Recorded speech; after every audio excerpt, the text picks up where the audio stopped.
Yeah, so we are right at 7:30 or 9:30. I see lots of people rolling in as we go, but we're going to go ahead and get started on time here to respect everyone's time. Welcome. Thanks a lot for joining us this morning. I think I can speak for Jerry as well when I say that we really wish this would have been an in-person event. We were talking about it, hoping we could do it, but obviously life, like business, requires us to adapt and overcome. And so here we are. We'll do our best on Zoom. I'd much rather be in the same room with all of you, but we'll make the best of it. And I appreciate you guys joining us this morning. So if there's new people in the group, I think Jerry mentioned we had some newcomers that might not know so much about Conduit. So just a real quick jib about Conduit. We are a tribe of leaders. I know myself, I sometimes struggle to think about myself as a leader. So maybe for you, those clothes are a little bit odd fitting as well. But we're across all business disciplines. And what we know is that there's a big advantage to sharing our experiences and our insights with our peers. And I love the tagline that Jerry came up with years ago, we all get better together, because that's really sort of the core heart to me of Conduit. We're all living through daily battles, and we share and learn from one another all the time. So that's like the core and the heart of Conduit. And I'll say more about that at the end of the session, because we're going to get you started on some things today, and we want to also give you some options to continue the work that you're going to do today. Couple quick housekeeping items for today. We are recording this, so you'll get emailed a link to watch the recording. You should have a workbook that got emailed to you. You're going to need that a little later in the session. It is in the chat. You should be able to download it out of the chat if you didn't get it in the email. If you cannot see it in the chat or can't get it, just chat in on that real quick, and we'll try to get that to you before the first breakout session. Speaking of the chat, I'm going to have you post some responses in the chat as we go along. So familiarize yourself with that. One of the upsides to the pandemic I've found is lots and lots more people are familiar with Zoom. So makes that easier to do. We'll be sending you into some breakout rooms. Nothing for you to do there. Rebecca's going to magically sweep you in and out of them. But be prepared to engage and interact with your colleagues as we go along. So here is your first opportunity to share something in the chat. Tell me, what is it that you hope to get out of today's session? One of the fascinating things I find about these sessions is that I talk with people later sometimes after them, and they say, well, here's something I really took away, it stuck with me. And very often it's something that wasn't what I had intended, which is a great thing because everybody gets what they need at the time they need it. So if you could just throw in the chat real quick, what would you like to see? What would you like to get out of today's session?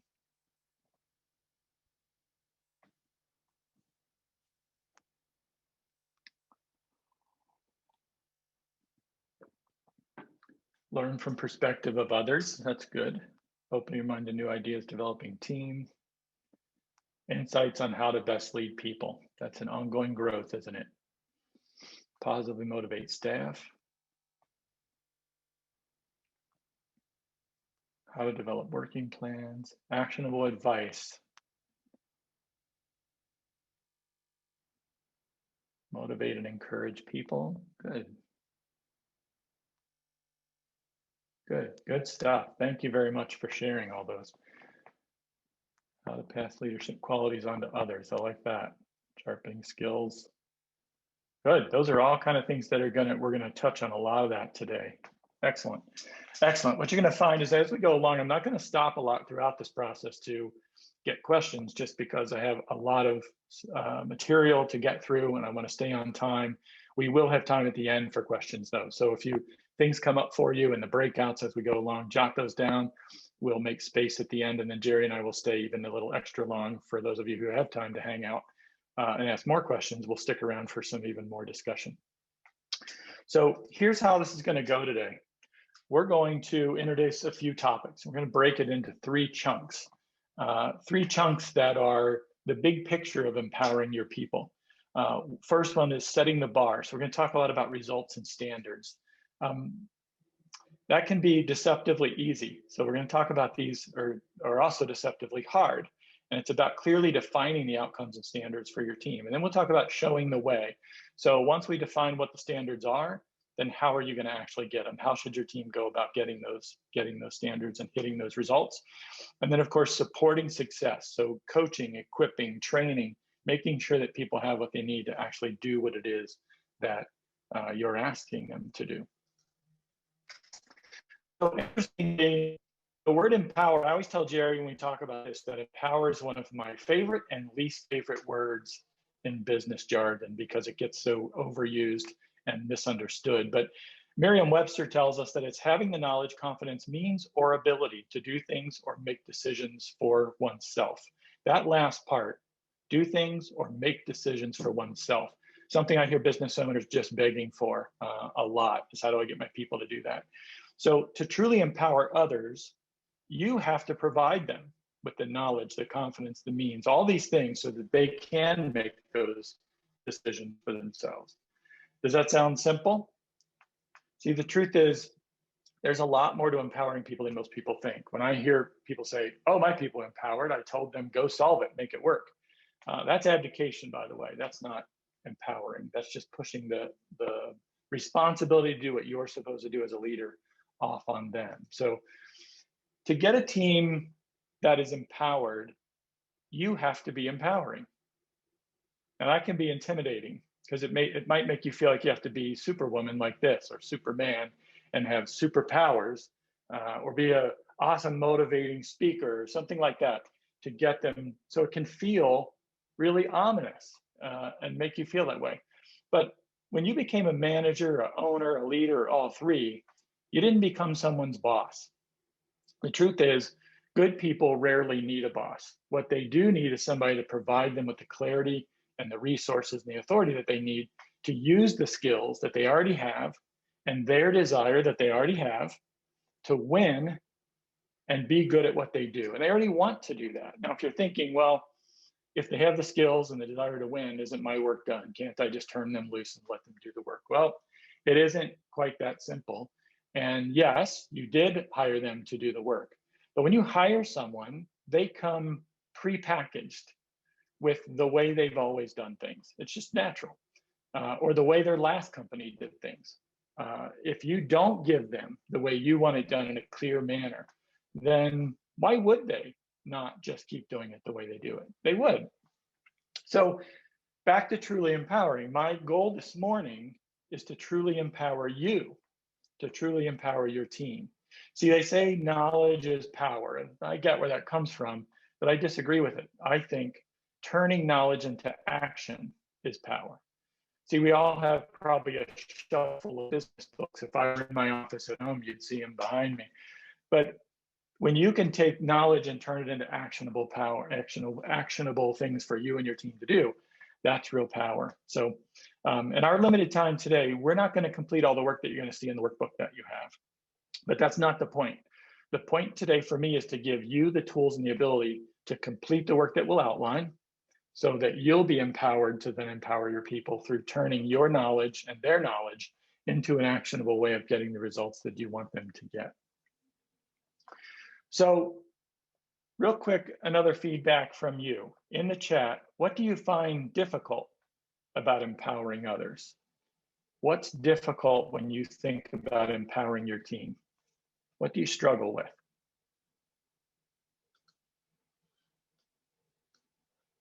They don't want to be empowered. That's interesting. So motivation, a question of motivation maybe. Giving up control. Thanks for your honesty. They make weak excuses. Consistency. Trust. Just want to dump problems on their boss's lap. I love the honesty in our group today, Jerry. I'm a control freak. There's some good honesty. I'm with you, Cinda. Providing enough info, workout, micromanage. Yep.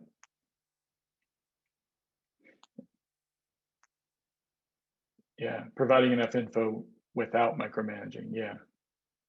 Wait, I have to give up authority? I love that one. Thanks, Aaron. Here's the great thing about these responses. All of them are tied to what we're talking about today, because a lot of times the fear of giving up authority, and I truly do share that one, or giving up control really, effort of training someone up versus doing it myself.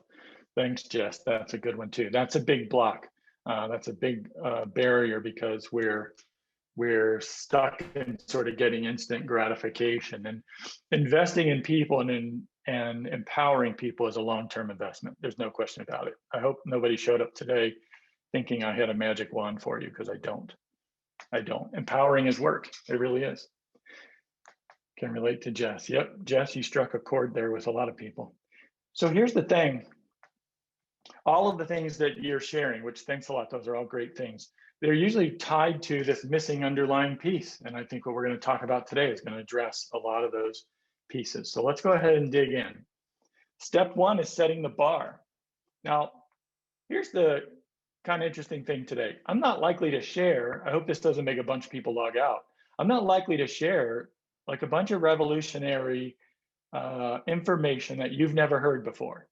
Remember, knowledge is not power. Using that knowledge for action is power. That's what my hope for you today is, to give you the ability to use stuff that maybe you already know, or maybe things you'll hear today, to actually take steps and get results out of it. So let's talk about setting the bar, results and standards.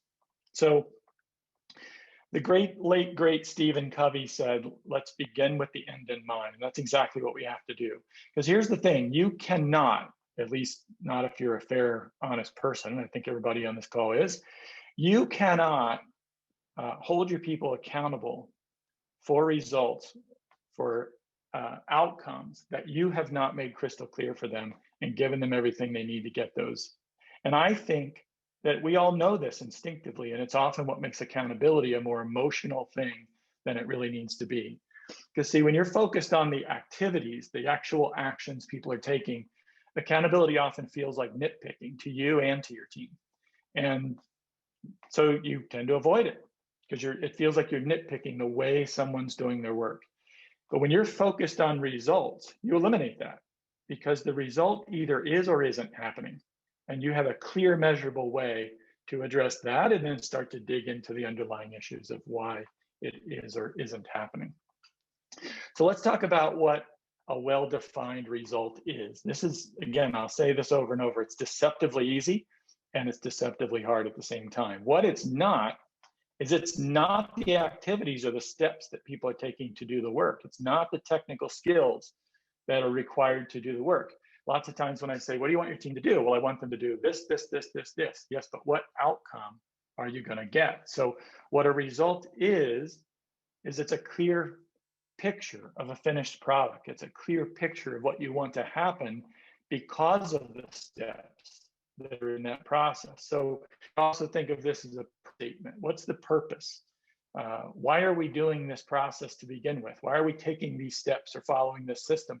What's the end result? What are we after? That's also another way to look at it. What do we want to accomplish? So let's talk a little bit about an example.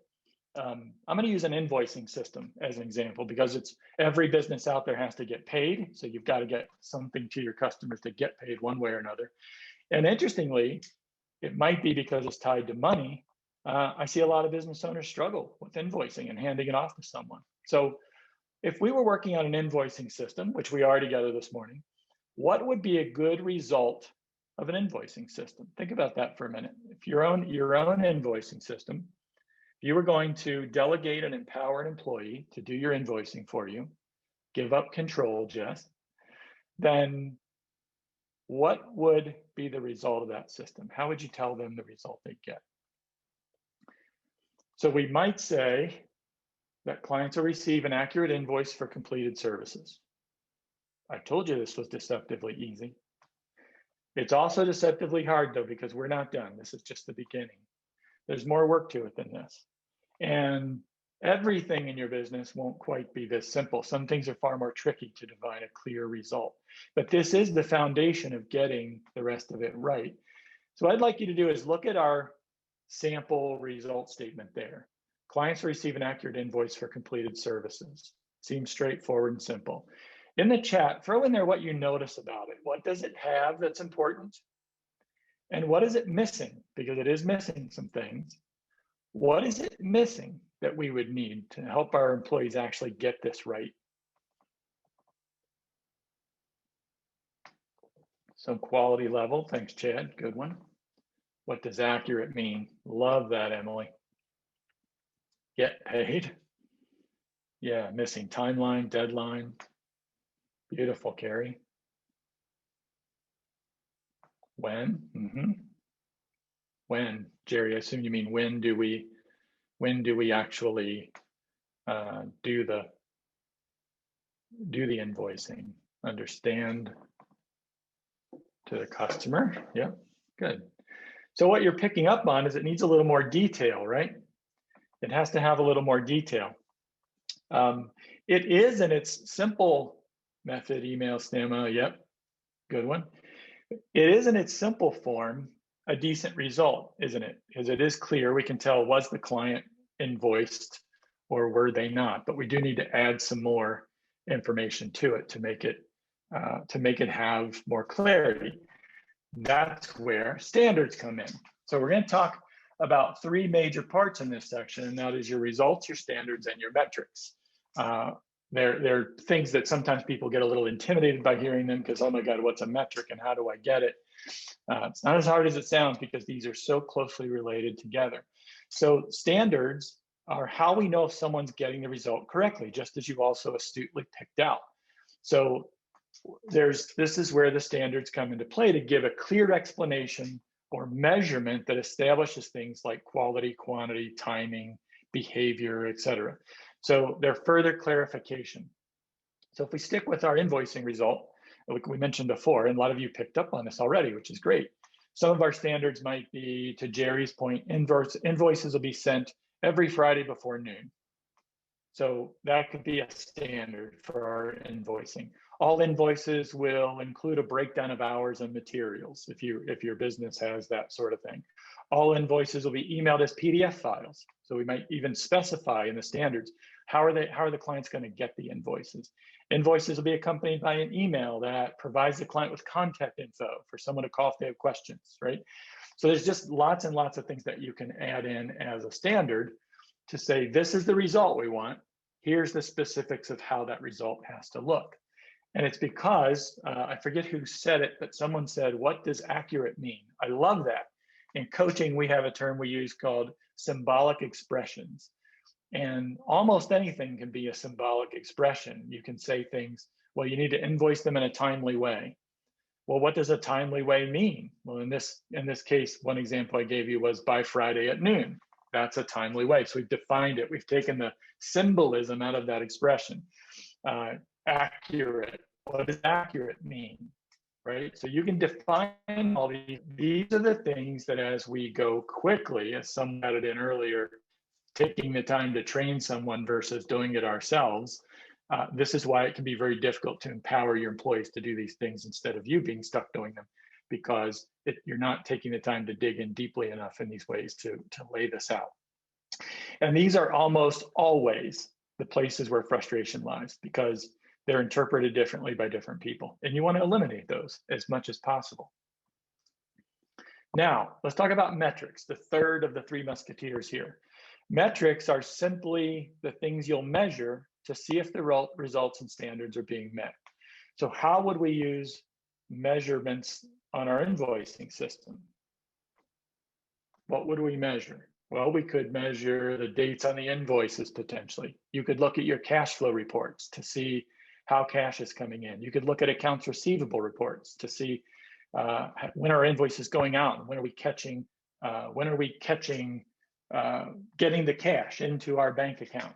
These are all things that are going to show you, are the standards being met? Are these things going out?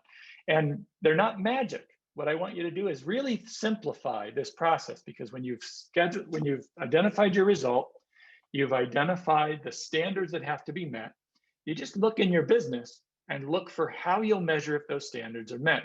And hint, sometimes you're going to have to create them. Sometimes you don't have a way to measure the metrics that you want to measure, and then find out a way to get those numbers in front of you on a regular basis. You hear the term all the time, running the business by the numbers. It's a good term. Most people think it's about looking at their P&L.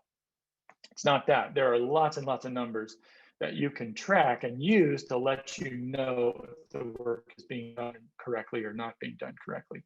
That's what metrics are. They give you the vision into what's going on in your business without you having to actually be there doing it yourself. So all of you who said giving up authority or giving up control, take a deep breath with me.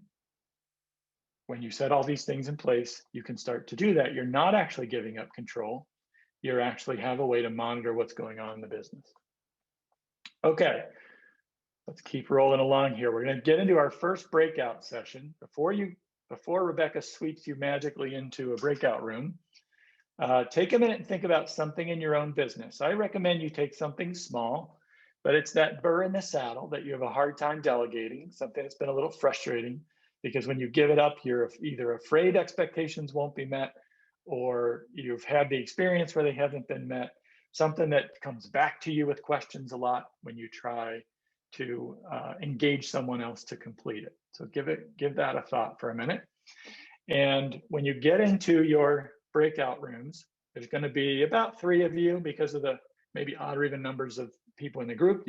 Some of you might end up with 4 in your group.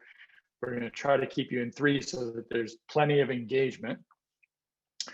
In your workbook, starting on page 2, you're going to start working on results, standards, and metrics. We're going to give you 6 minutes together in the breakout room, so make the most of it.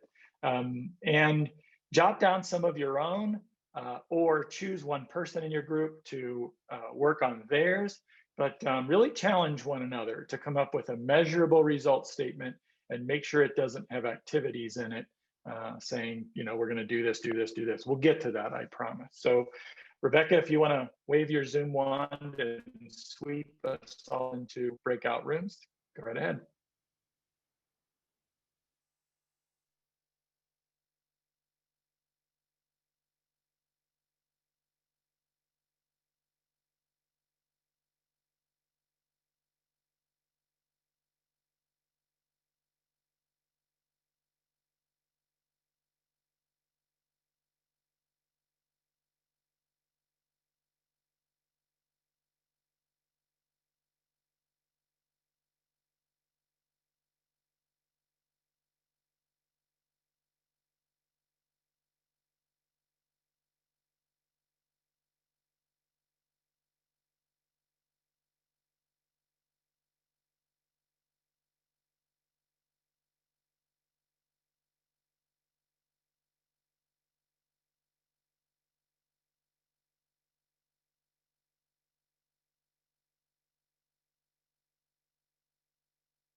Jay Messner, you must have come in late and not gotten swept into a breakout.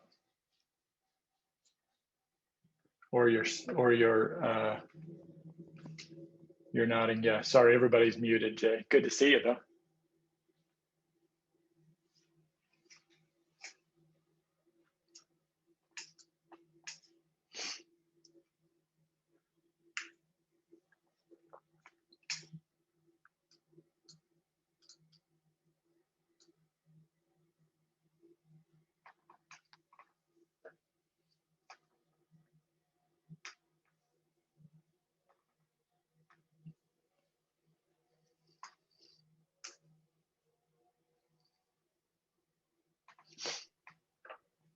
Hey, Jay. Thanks. I was saying hi. I sent him a text message, Paul, because of the control you have over us, which I don't like this. I don't like the thing that you've got. I'm not doing it. Rebecca's doing it. I don't like it. I'm just saying, Jay, I don't like it. Stand down, Jerry. Or as Jay would say, okay, Jerry, we've heard enough from you. Let's hear from some of the others. I bet that's a phrase more than just Jay has said to you.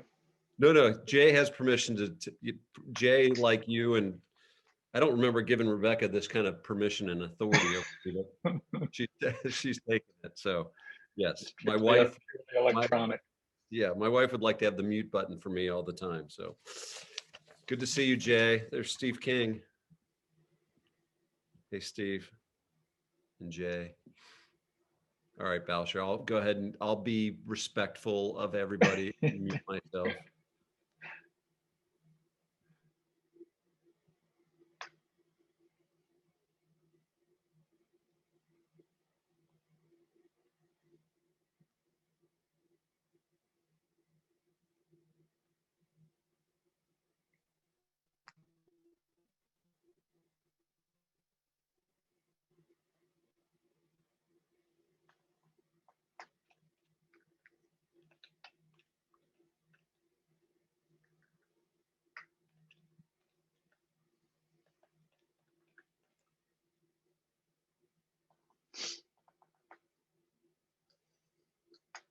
Hey, they should be. Everybody else should be sweeping back in soon.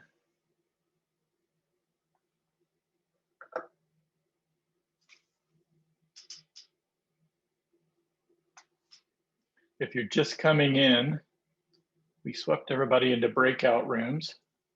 So you popped in while they're in their breakout room. You didn't drop into a 4-person meeting.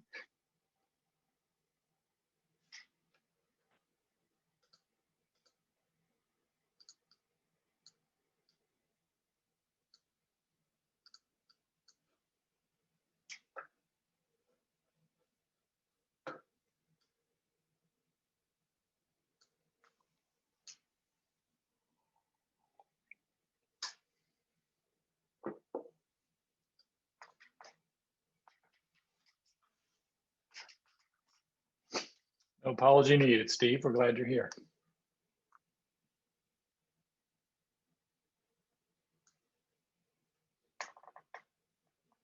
Okay, Rebecca's giving me the thumbs up that everybody should be back in now. So welcome back. Hopefully you had some fun with your group of awesome 3 participants in your breakout room and got some feel for the nuances of results and standards and metrics, and got some feel for the relationship between those 3 things and how they're going to work together. They're actually the foundation for what we're going to go into from this point forward. It's so critical. I cannot stress enough how important it is to do the results and standards first. You'll add to them and edit them as we go.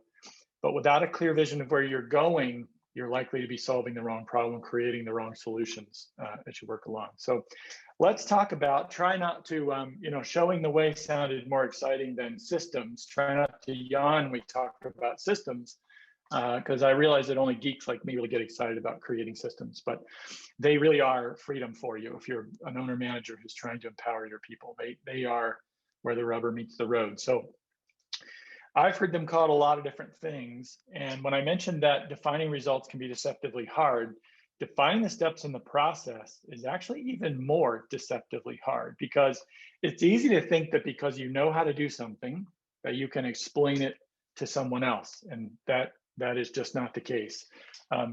So procedures, systems, SOPs, action plans, I just want to let you know, I hear them called a lot of different things, a lot of different names. And for this morning, I'll use them interchangeably. I don't really care. I really don't care which one we use for this morning. So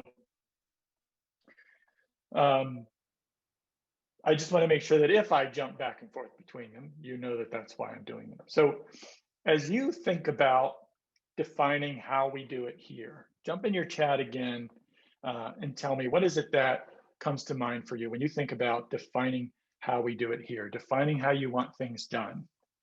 What comes to mind for you? Anything, whatever pops in your head, good, bad, or indifferent, what comes to mind for you when you think about defining the way you want things done? Ashley, creating a written process, giving history how you got there, that can be really good. Yep. Follow protocols that are in place. Yep. Always have the customer in mind. Good one, Chad. Love that as a deep-seated principle value as to what you're doing. Yeah, Brian, why are we doing this? Predictable outcomes. Yep. Company methodology. Yeah, good stuff. Measurable. There's the word I knew was going to come up. Consistent. Thanks, Lori. Explain the why. Yep.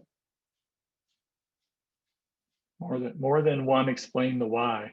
It is interesting how much harder we work at things when we understand why we're doing it, isn't it? Isn't that true? I mean, as business owners and managers, we sometimes wonder, why won't our people work that hard? Maybe they don't get the why. That's a good thing to keep in mind. So by creating results and standards first, you now have a compass, a way to look at what are the steps that need to get done to actually get this result. Because without that, you might, like I said, solve the wrong problem. So it's so important that we start there. So one of the things that comes up when you define how you want it done your way can be some resistance, where you're hearing people say, well, I've been doing it this way for 10 years. Why should I change now and do it your way? Or my way gets the same result yours does. Why can't I just do it my way? You might even hear you're just stubborn and you want things done your way. Okay, that last one I threw in from my own experience. But you can eliminate these conversations, or at least limit them significantly, when you get a clear result and you stay focused on that result, because now you can co-create with your team about how to actually get to that result. And you can also identify and start to, hold on to this one, let go of your own predisposition to do things exactly your way. If you've been getting a good result your way for a long time, it can be very difficult to let that go. And when you stay clearly focused on the result you're after, you can sometimes identify that that's actually what's getting in your way. And the discussion keeps your team from staying focused on the things you're stepping to get, but focused on the result, not on who's right or who's wrong or whose way is the best. The result decides that. So if the team member does have a method that gets a result that meets all of your standards, meets your result, meets what you want, and you still don't like it, then what do? Well, you might have just discovered a new standard if you're still got a problem with what it is they came up with. So, be ready to identify those. You might have a legitimate reason for not liking it, and you may need to define an additional standard as to why that's a problem. Maybe sometimes, though, you do just need to swallow your pride. That's hard, I know. If their way does truly get the result and it's within your standards, you might have to just swallow your pride and say, it's okay if we do it that way, as long as we're getting the outcome. What you don't want to do is you don't want to waste your time and damage your relationship with your team by digging your heels in on an opinion where it really doesn't matter, where it really is a personal preference. So this is one of my favorite ways to geek out. When we think about creating the process, I think of it as a couple of steps, probably more than a couple of steps, but a couple of big steps. And I like to start by defining the overall process steps, what we sometimes call benchmarks, and decisions. That's an important thing, that are in the workflow. So you see this example workflow I created for our make-believe invoicing process. These are the major steps. We're not defining the nitty gritty of it just yet. We'll get to that. So you want to identify what starts it. If you remember, we talked about result. We said, when will we create? When will we create, get this result? Well, maybe it's every Friday by noon. So the starting point for this thing to be done, the kickoff, the trigger would be Friday at noon. So what starts it and then what ends it? We know the result, of course, is what ends it when we get the result. And a really critical thing, what are the decisions that are made along the way?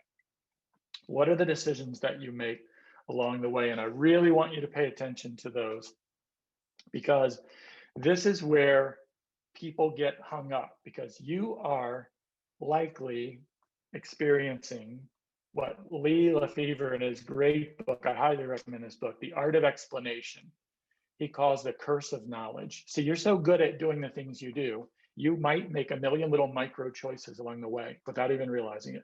These are places where your people are going to get stuck because they don't know what you know.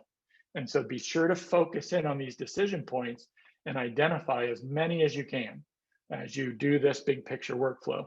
This is the reason to start with a workflow like this, with just diagramming this out. I'm a whiteboard nut. I love to do this on a whiteboard first, and just brainstorm out all those steps and try to identify all the little decisions that you're making along the way. You'll find that you're going to have to identify for your team some principles to live by, some ways that they can make these decisions. Look inside yourself. How are you making them? What principles are you living by? In my own business for years, I used what I called the C test, SEE. And I would tell my guys, if it's safe, if it's efficient, and if it's ethical, it's probably okay for you to do it. And that way, when they're in the moment and I'm not standing there, they have some principles to live by that they can actually make choices and keep moving. You're going to have your own that are based on your values, your business, the things you want your people to use to make these decisions. Jot those down as you come across them, as you're creating your workflow, so that you can be ready to give them to your team. So what we're creating today, the elements of an effective system: a clear result that you've worked on, clear standards. Clear accountability is going to come through creating that workflow. You're going to identify who does what in this workflow, so you can create some clear accountability of who's taking what steps. And then, of course, the clear steps in the process that get the result. And we'll talk more about developing a list of what's needed to get those results. So let's do another breakout session. And you're going to take the results and standards that you've worked on, and you'll start working on your workflow diagram. What are the major steps? In your workbook, there should be a nice blank page for you to scribble on. If not, use something handy. Stand up and use a whiteboard if the people in your group can see you. But think through these major steps and pay close attention to the decisions that are going to need to be made to actually keep moving forward. Or now, what I would suggest you do in your small groups, you don't have to do this, you can work individually if you want, but maybe choose one person in the group, choose their issue, and brainstorm their steps with them. And that way you'll all get an experience and get to hear the input and the thoughts of the people in your group. Remember, we're not trying to get your piece built today. We're trying to give you the skills to be able to build your piece later. We don't have enough time to build the whole thing out today anyway. So Rebecca, go ahead and sweep us all into our breakout rooms, and let's get started.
pain. I have to read the chat every time I come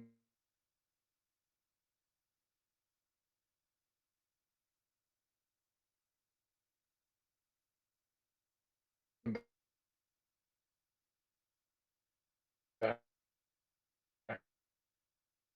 from break.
Hey, Paul, I don't know if you can hear me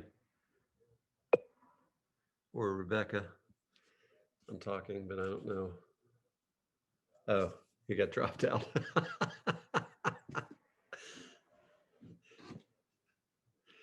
Yes, even with Zoom calls, it is challenging.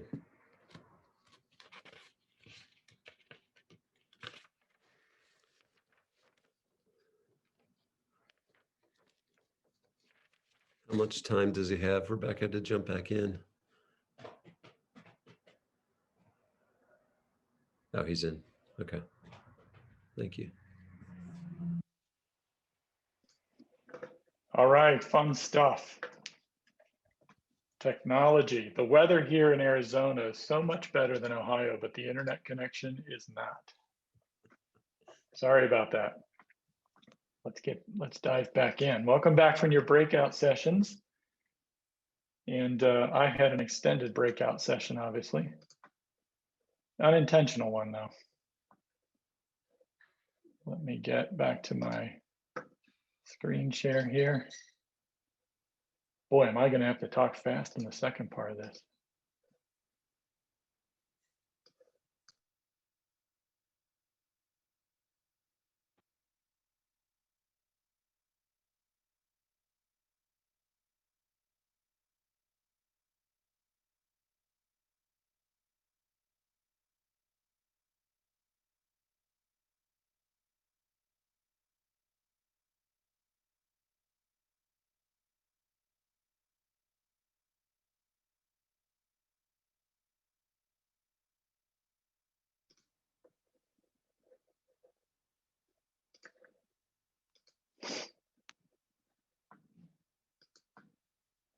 Thank you for your patience. I promise.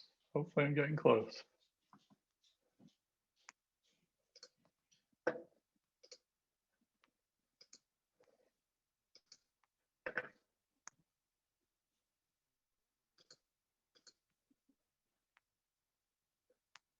Okay, we back? Give me a thumbs up, Jerry. All right. Sorry about that all. I want to recognize something if we jump into our third part of our third section today, and that is, as Jerry and I were talking in our little two-person breakout room, this is a lot. It's like drinking from a fire hose. We're really jumping into just really a heavy involved topic, something that's, you're not going to get all of this done in one day. There's just no way. And, hopefully you can kind of hold that and not feel too overwhelmed as we get into this today. And also be in a place where you know that there's going to be other opportunities for you to get some support in this.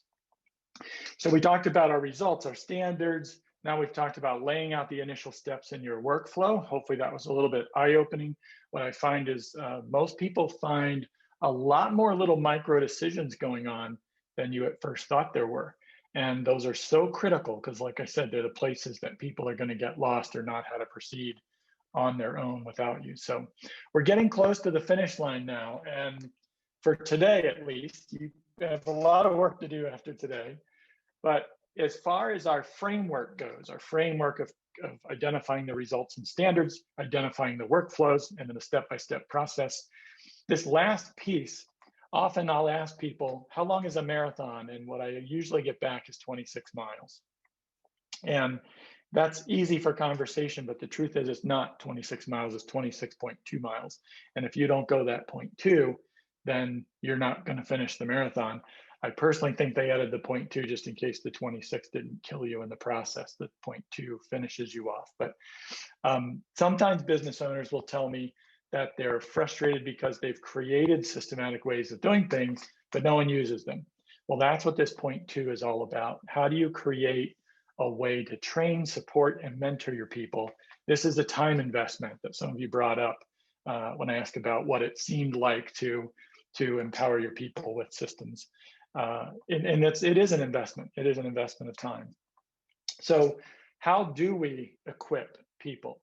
And the great thing is the workflow that you started working on in your breakout session is going to be your guide to identify the things that people need to be able to do what you want them to do.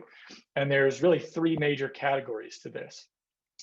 There's tools and supplies, we'll call it, information and authority. And there may be more than these, but these are the major players that you want to identify out of your workflow. So tools and supplies can be anything from a computer, software, physical tools sometimes, if you're in, say, a trade-related business. Really, you want to look at the workflow and say, what are all the things that someone's going to need? To use our invoicing example that we've been using, it could be documents. Maybe there's an invoice template document that they need to use to create the invoice that you want to go out. Really identify anything and everything that's going to be needed in this workflow. The second is information. So I've hopefully driven home very strongly this morning how important these little decision points are. Information is critical. So what information are they going to need to be able to make these decisions? And if it's info they have to get from somewhere else, you need to identify that. Where will they get it? Make a note of that. Don't make a note, though, because this is cheating. Don't make a note that has them always coming back to you. That's cheating. That won't save you from having to always be in the middle of things. And that won't empower them. That's the opposite of empowerment, is making it all come back through you. I like my good friend Rick Boyle. I don't know if he's with us this morning. He and I have this ongoing conversation about how project management is really information management. It's about making sure all the right people know all the right things at all the right times. So what information is your team going to need to execute on your plan? The last one is authority, and authority is a fun one because what decision-making authority, here's giving up control, right? All of you who chatted in that giving up control is difficult, and I get it. What authority are you going to give people, or what do they need to have? Because it's not fair to them to ask them to do the work if they don't have the authority to do what they need to do. What authority do they need to have to do their work? And your workflow shows the decisions they'll need to make.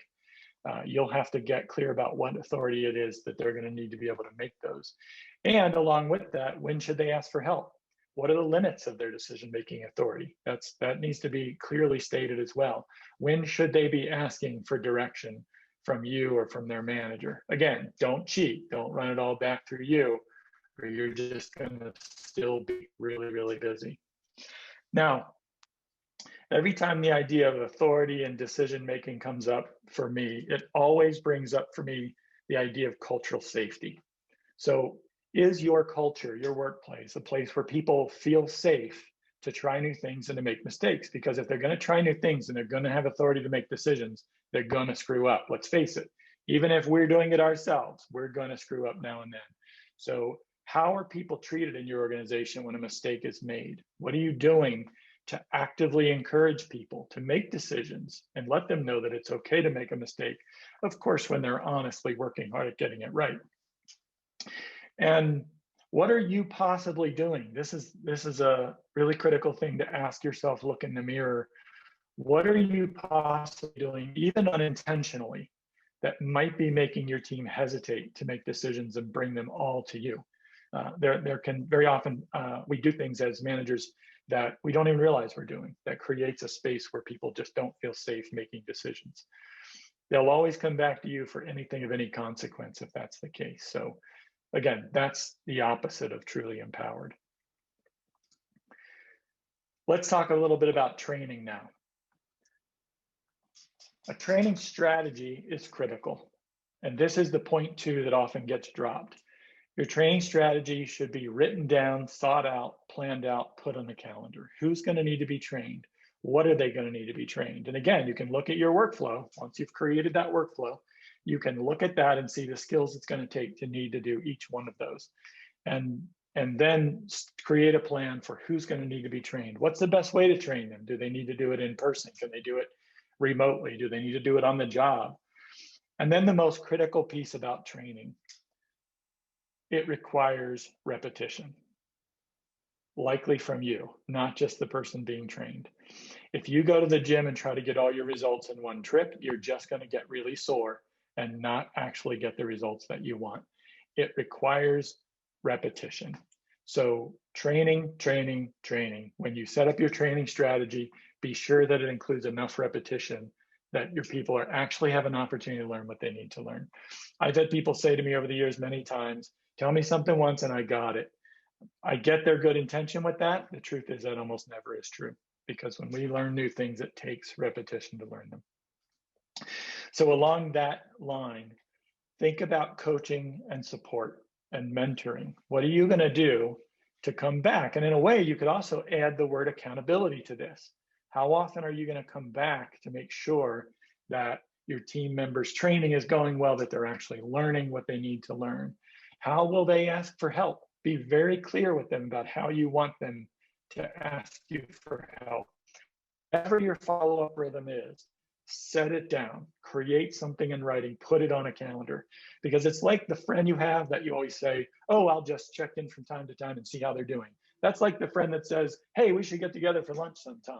Every time you see them, but then you never actually have lunch, do you? Because it never actually gets scheduled. So your coaching and follow-up support plan, put it on your calendar. Do not just go, well, I'll check in when I bump into them. That's not a support plan. That's not a plan, period. That's a hoping I bump into them when they actually need me. And make it clear between you and the team, when will I check in? This can sound overwhelming. It doesn't have to be. It can be, I'm going to call you on the phone for 30 minutes or 15 minutes once a week. And by the way, I think it's important, and a great way to establish some responsibility is to ask that team member who's the one being mentored to be the one instigating the call to you at times, so that they're the ones who are coming to you for the mentoring and the support, not just you always coming to them. It also makes it feel less like babysitting to them too. So back to something I said before, remember that everyone comes to you pre-packaged with, this is the way I've always done it. And if you don't give them a clear way we do it here, why would they do it any other way? This is also a great reminder that in most cases, you're not trying to convince your team to do the work the right way, the quote unquote right way. Right is a symbolic expression, right? Like we talked before. You're almost always, not every time, but almost always trying to break the habits or change the habits that people already have in place to get them to do something different than they're used to doing. So it's usually not that they're unmotivated, that they're lazy, that they're stupid. If you got the wrong person, it could be, but it's almost always that they just have a habit of doing it one way, and you're trying to help support them in getting them to do it and see it in another way. If you've ever tried to start an exercise routine, go on a diet, lose weight, you get that. It's difficult for you too. In fact, what I'm asking you to do this morning is go about empowering your team in a different way. That's going to take some discipline and some work and some habit change on your part. And that's really what you're trying to do for your team as well. So for this last breakout session, we're going to sweep in one more time, work on creating our strategy for training, creating our strategy for mentoring and support. And I want you to value this just as highly as everything else that we've done. So get into your groups, get into your workbooks. Rebecca, you can go ahead and sweep us away.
Jerry, there's only a few minutes left in the breakout. Rebecca's going to unmute you so that you can talk about the small groups. I'll give you a cue, but just so you know, you can unmute yourself. I just unmuted myself. Yeah, you got your power back. I got the power. You got your mute superpower back.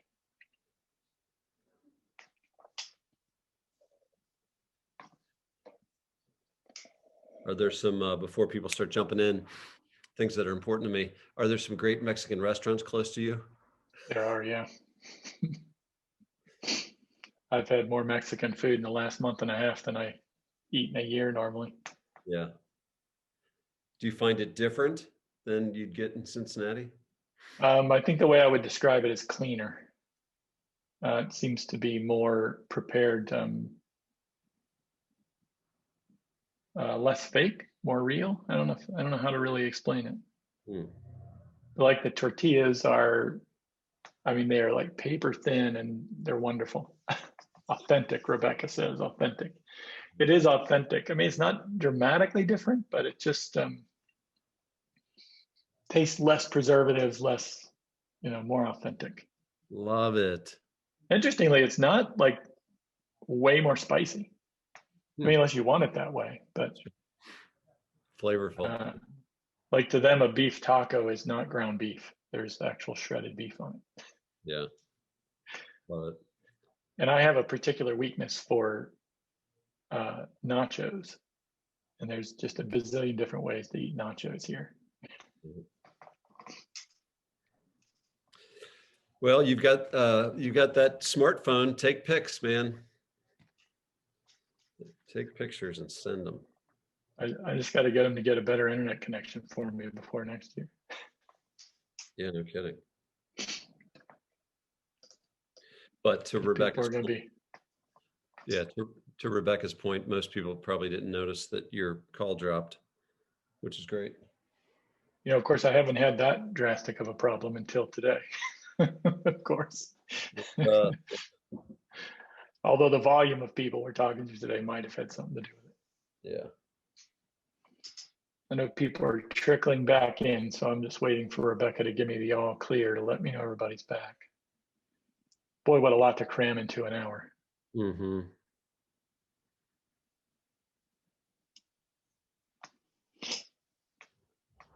You know me, Jerry, I always get overly ambitious about what we can cover. Okay, Rebecca's giving me the all clear. You should all be back. Welcome back again.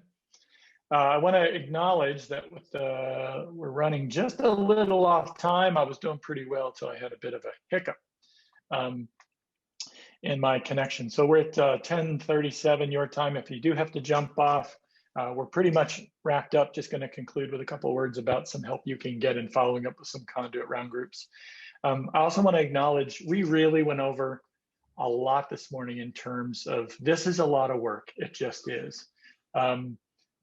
What I was hoping for you to take away today really was a framework of how to go about doing this work so that you can start to fill in the blanks yourself as you start to work on it. Jerry, I'm going to let Jerry tell you a little bit about how you can get involved with some of the Conduit roundtables. We're going to dedicate those over, I think, Jerry, you said the next month or two, to taking what we started in this meeting and carrying that forward into those roundtables so you can actually bring your workbook and keep working on what you've created. So we're gonna stay late to do some questions, but I just want to acknowledge that if you do have to get out, I respect. Now, the last thing I want to do though is to, as I said about your training and your mentoring for your team, don't underestimate your own need for that. So create a strategy for completing this work. How many times have you gone to a seminar or a webinar, or read a book and thought, wow, that was great information. And then it usually takes probably 2 weeks for it to find a garbage can because you don't actually dive in and get into it and actually make something happen. Remember, knowledge is not power. Turning knowledge into action is power. And so create a plan. Today, as soon as you get off this call, put on your calendar, work on whatever your issue you brought to today's meeting or whatever you started working on in today's meeting. Put that on your calendar, work on this, even if it's in some 30-minute time blocks.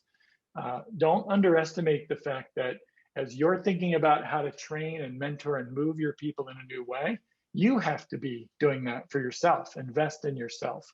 Create a plan, schedule the time to move this forward. We gave you a framework today.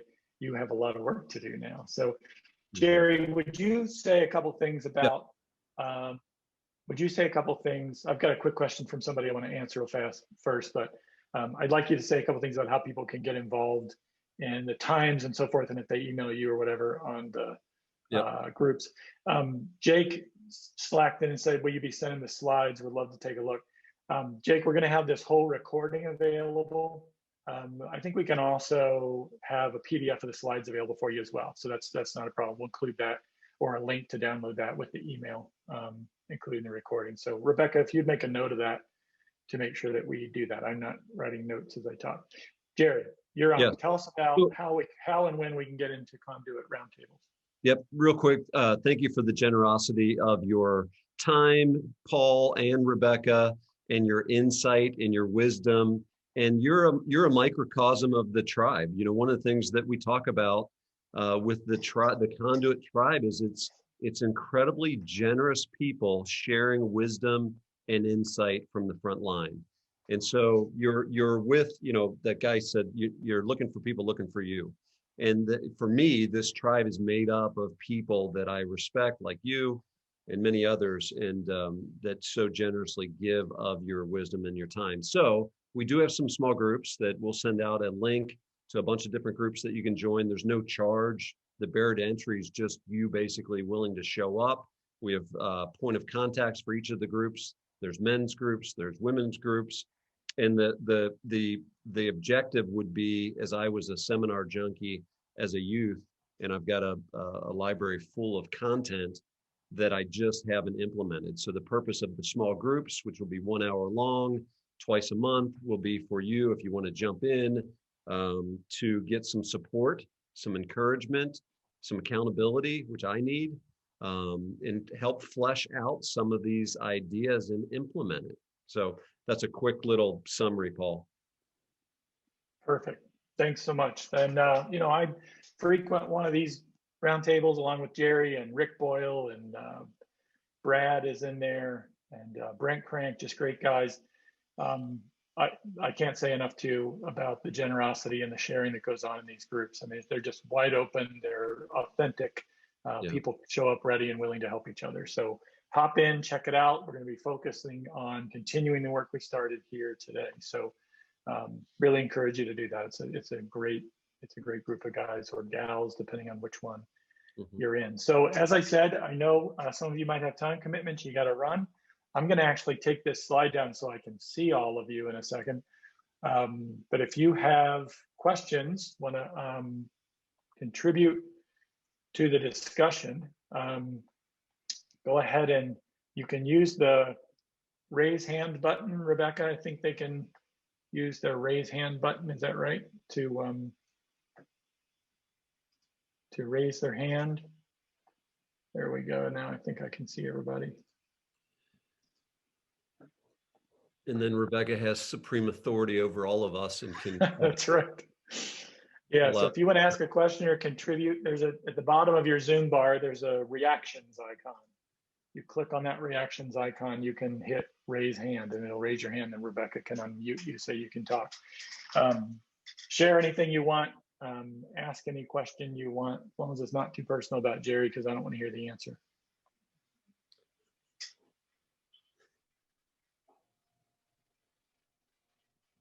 Gosh, I moved that and didn't turn up a question.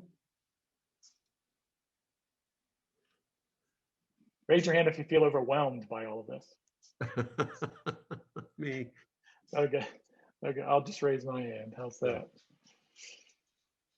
Yeah, Andrew, yes. Yeah, it can be overwhelming. It definitely can. Good. Do I see people filtering out? I know we got to get on with our days. Happy to stay in chat if anybody. I'll pose a question, Paul. What is you coach a lot of people. What are some of the biggest stumbling blocks as far as people sticking with it? It's not what I thought you were going to ask until you get to the end of the question. The sticking with it is simply habit change. It's exactly what we're trying to get our team to do, is change the way they're doing something to a way that's unified with the way you want it done in the business.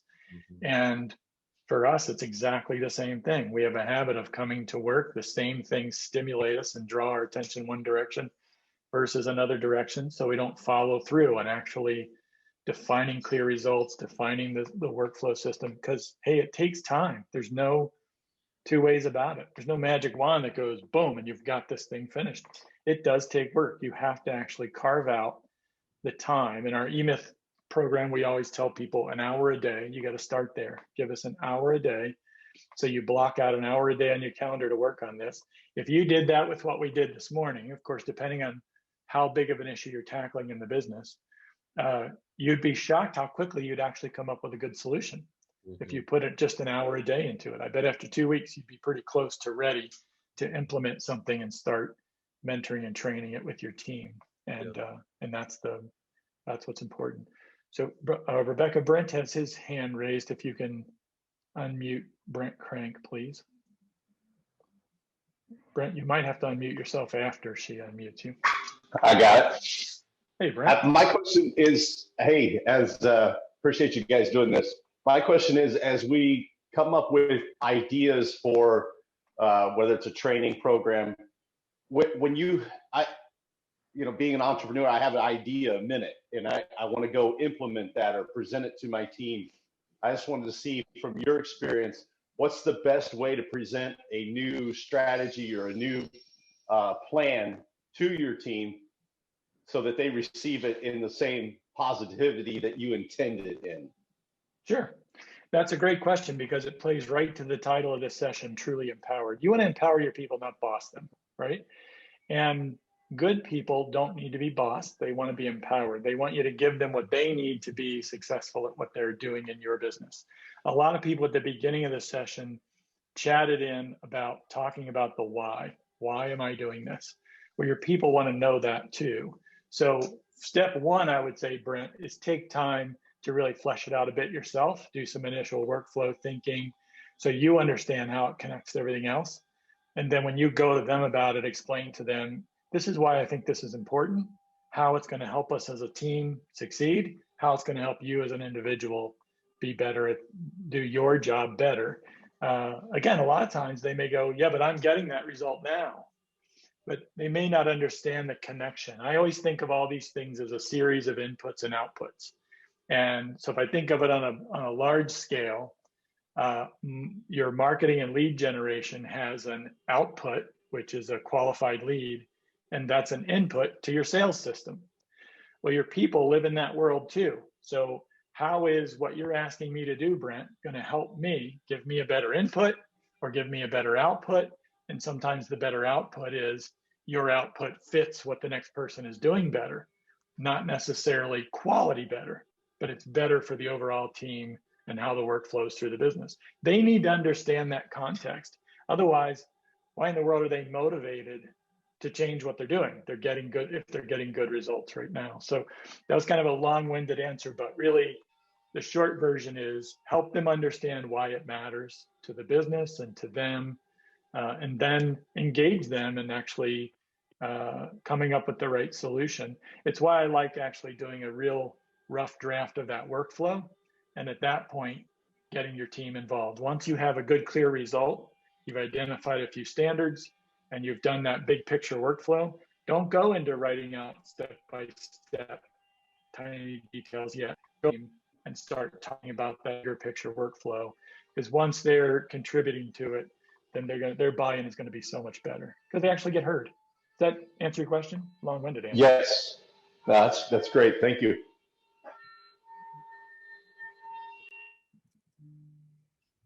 Yeah, good. We're dwindling by the minute. Any small group is a great way to have questions and discussion. Anybody else have something? I got a question. Go ahead. I got my hand raised. How, and certainly if anybody else wants to jump in, you and I've talked about people that which a lot of people on this call are unconsciously competent, like they've been doing it so long that they're so good. I think of Brent Crank, right? He's so good at the stuff he's good at. He's so unconsciously competent that, you know, that I would imagine that hinders people from, when you're systematizing, that could get in the way for many of us. It definitely does. It reminds me of a carpenter that worked with me for years, and I asked him one day to describe to me how to install and trim a door. And this guy's installed and trimmed thousands of doors brilliantly. They look great. But he stood there and looked at it for a minute, and then he looked back at me after about 2 minutes of silence and said, maybe I'm just not great at describing things. So this was an example of a guy who was really skilled at doing the work, but it just didn't come out of his mouth in a way that he could describe it to someone else. And it's pretty common for us to be so unconsciously good at something that we've created all kinds of shortcuts. We know the steps so well, we do them without even thinking about them, that it does get hard. It's the reason that my belief is you should get these things about what you think is 75% complete and start using them. Put them in an innovation cycle. The first time you use it, you'll discover a bunch of stuff you missed. The second time, you'll discover a couple more and a couple more. And then that's how you refine it, actually getting it in place and start using it. And, I always joke that I'm a recovering perfectionist. That's the part that's hard for me. Yeah. Is going, well, this doesn't feel complete, but I'm going to go ahead and let people start doing it. Yeah. And that's always the hard part. You didn't mention this today, but I know when we did the podcast on this a couple months ago, you and I, when we got to the end of this, we said the hardest part of this whole thing is the last stage, like the accountability, right? Where you've got to be willing to confront or put the results in front of those in your charge, right, Brent? Here you put it in front of your guy or your gal, and they didn't get the results, and then you come to find out that they didn't follow the agreed upon procedure, and that is so frustrating. The thing I love about what you said, though, Jerry, is when you have this structure in place and the clarity that it brings, accountability gets easier, because it's easy to go, I can come to you and say, Jerry, here's the result we're after in these standards, and we're not getting it. You're not hitting it. What makes accountability hard is when you say, Jerry, you should do this way, or make this step that way. Use your left hand, not your right. It literally gets into that kind of conversation sometimes.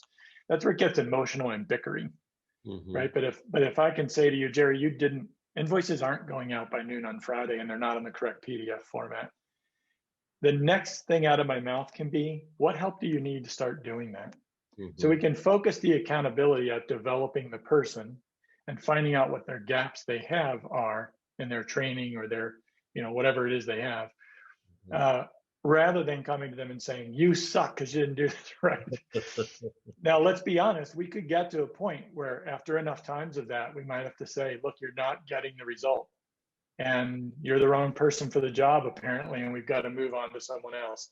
I'm not saying accountability goes away and that you never have to have a situation where you say, we've got to replace this person, they're the wrong person. But more unfortunately, I think there's a lot of times where the accountability part just gets ugly. Someone quits or gets fired because the structure and clarity wasn't there to be able to have a conversation about the real thing. I like the phrase, let's kick the problem around, let's not kick each other around. And if you start kicking the problem around, you're very often going to find the solution that you need. And sometimes, though, you're going to have to let someone go. I mean, that's just the way it is. Yeah. Hiring is not a perfect science, unfortunately. Yeah. Yeah. Jessie Kinney just responded to that. And I wonder if she has a document that she's allowed or willing to share. Balsher, we implemented a document called a Code Blue. And whenever we missed the mark, we didn't get the results that we wanted, we sit down with the individual and we go through a quick Code Blue, and we're trying to determine, is it that the person needs training of the procedure? They just haven't been trained well enough. Do we need a different procedure? Is the procedure old and outdated that we need a new procedure? or was it some kind of negligence or oversight? And those going into those meetings, they can be very daunting, because unfortunately, many times it's negligence or oversight, but it's not always that case. Yesterday, we had a challenge, and we did a code blue, and we were able to actually implement a new procedure to reduce the likelihood of that happening again. So having a tool at the back end of it to navigate that conversation has been really helpful as well. I don't know, Jesse, if you have. I love the idea of having the tool too, Jerry, because when you say we're going to do a code blue on this, your employees know exactly what that means. It's not, Yeah. it's less likely to feel like an attack on them personally. Yeah. That's good. Yeah, definitely. That's a tough one. Accountability is such an emotional thing for so many people because it has such negative undertones and negative history to it. But the fact of the matter is, I believe that good people want accountability. They want to be held to high standards because they hold themselves to high standards. Yeah. It's good. Good. We've dwindled to a small group. I think we're probably ready to sign off. Anybody else? Anything else from anyone? Appreciate all your time and appreciate you hanging out with us today. These are always so fun to do. All good? Everybody's good? Ready to get on with your days? I'm Great. starving. Time That's for right. lunch. Start. It's not lunchtime in Arizona. I'm going for breakfast though. All right. You guys all have a wonderful day. Thanks so much. Good job, Paul. Thanks, buddy. Thanks, Jerry. Well done.